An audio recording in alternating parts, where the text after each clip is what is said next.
सियासी मैदान की हर बड़ी खबर से आगाह रहने के लिए हमारे चैनल आजाद सियासत को सब्सक्राइब करें और बेल आइकन को प्रेस करें। अस्सलाम वालेकुम व्यूअर्स, आज़ाद डिजिटल स्टूडियो से मैं हूं नौशीन तारिक। आज मेरे साथ सेनेट में बलूचिस्तान की नुमाइंदगी करने वाले सेनेटर असद कासिम साहब मौजूद हैं। उनसे बात करेंगे कुछ हालिया टॉपिक्स पर, जिसमें पाकिस्तान भारतीय कशीदगी सबसे अहम मौजू है।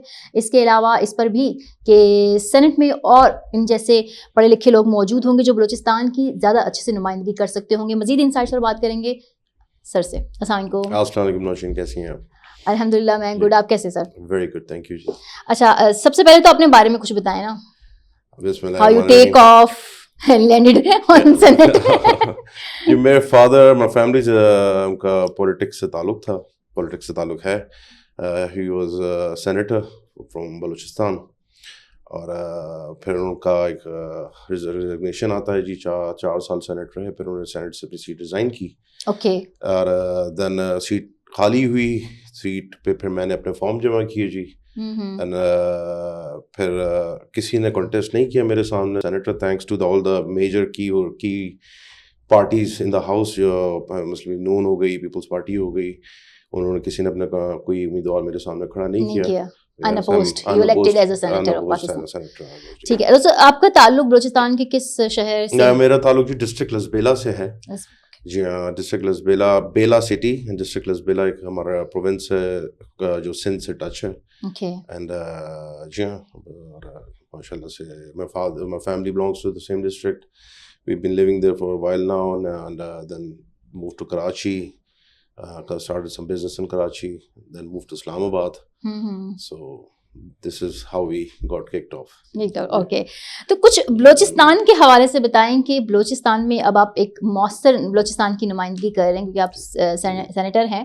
तो आप जैसे और भी इस तरह के लोग होंगे जो मेरा ख्याल से अगर मेन स्ट्रीम में आकर बलूचिस्तान की नुमाइंदगी करें तो शायद हमारे वो मसाइल जो हमें फेस कर रहे हैं बलूचिस्तान के हवाले से, वो काफ़ी हद तक हम उनको स्ट्रीमलाइन कर सकते हैं। जी नौशीन, बिल्कुल। मेरी भी यही उम्मीद है और मेरी यही कोशिश है कि मैं आके अपने सूबे के लिए, अपने मुल्क के लिए आवाज़ बुलंद कर सकूं।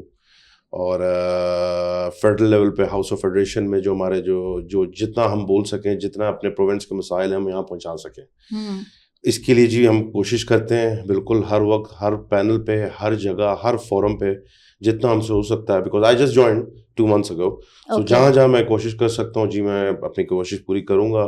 And I will fight for my province, I will fight for my country.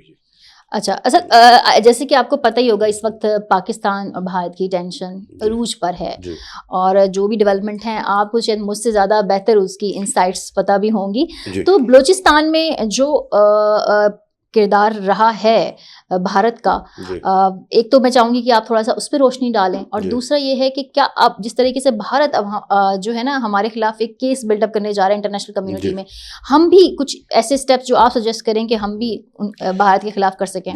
देखिए नौशीन, इसके लिए आपको पहले तो ये नज़रिया समझना होगा। वहाँ एक कैरेक्टर है जिनका नाम नरेंद्र मोदी है, वो वहाँ की प्राइम मिनिस्टर की सीट पे इस वक्त मुनसिब हैं। वो अपने लड़कपन, अपने बचपन से उनका वो एक आरएसएस की आइडियोलॉजी में बड़े हुए हैं। बिल्कुल। उन्होंने अपना जो करियर शुरू किया है, पॉलिटिकल करियर आप कह सकती हैं, वो उस आइडियोलॉजी के तहत शुरू किया है। वो आते हैं जी, गुजरात के सीएम बनते हैं। सीएम बनते ही जी 3000 मुसलमानों को उन्होंने शहीद किया। बिल्कुल। उसके बाद उनको एक लक़ब मिलता है जी, कसाब ऑफ गुजरात। अब वो कसाब ऑफ गुजरात एक टाइटल लेके आज वो दूसरी दफ़ा, I think if I am not wrong, उनको प्राइम मिनिस्टर ऑफ इंडिया है। अब उनकी आइडियोलॉजी उस थिंकिंग को लेके और हमारी नेबरिंग कंट्रीज के साथ उनके जो रवैये हैं, वो सब इट्स वेरी एक बिल्कुल आसान तरीके से आप बोल सकते हैं कि ये उनकी वो आइडियोलॉजी काम कर रही है अपने पड़ोसी मुल्कों के खिलाफ। हमसे क्या, उनकी और नेबरिंग कंट्रीज भी उनसे तंग है। अच्छा जी, तीसरी बात ये कि जी आप नोट करें, इनको ब्लेम गेम खेलना बहुत इजी आता है पाकिस्तान के खिलाफ।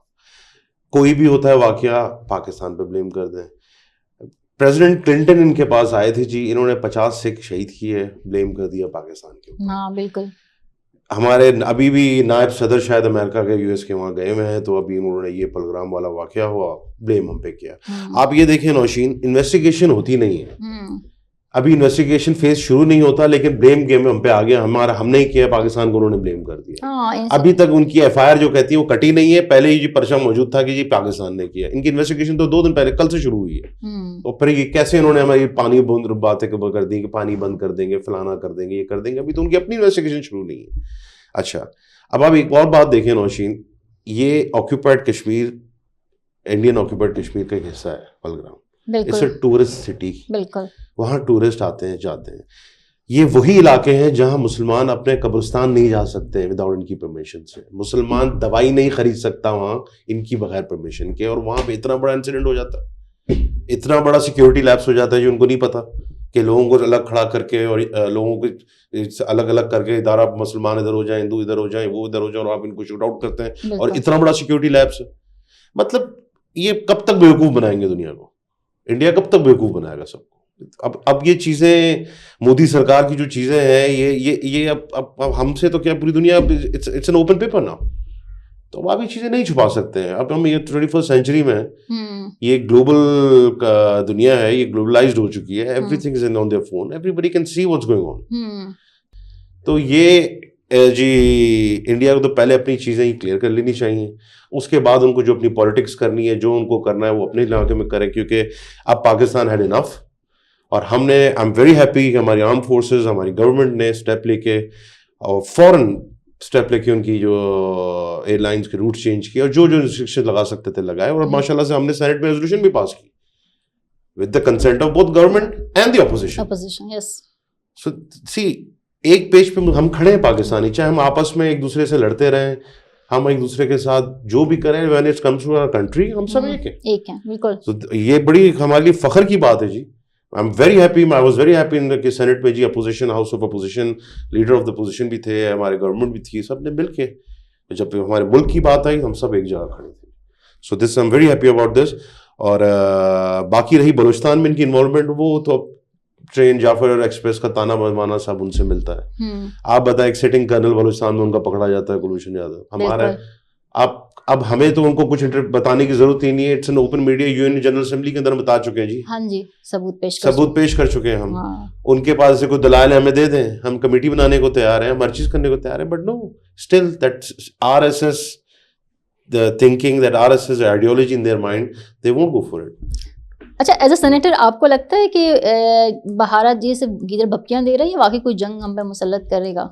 देखिए, जंग करना और ये अगेन 21st सेंचुरी है जी, ये बातें करना, जंग करना, अपनी आवाम को खुश करना, अब उनके अंदर, इनके अपने मुल्क में मसले चल रहे हैं, अब उनके अपने मुस्लिम, उनका वो जंगी जुनून और वार हिस्टेरिया वही है ना, वो जो 1947 से भी पहले वाला ही था ना, वही है 2025 में भी, बिल्कुल वही लेकिन है। उनको अब चीजें बहुत चेंज हो गई हैं। देखिए नौशीन, उनकी अभी भी थिंकिंग वही है, वो अपनी कंट्री के अंदर मुस्लिम एंड हिंदू को डिफरेंशिएट करके पॉलिटिक्स करते हैं।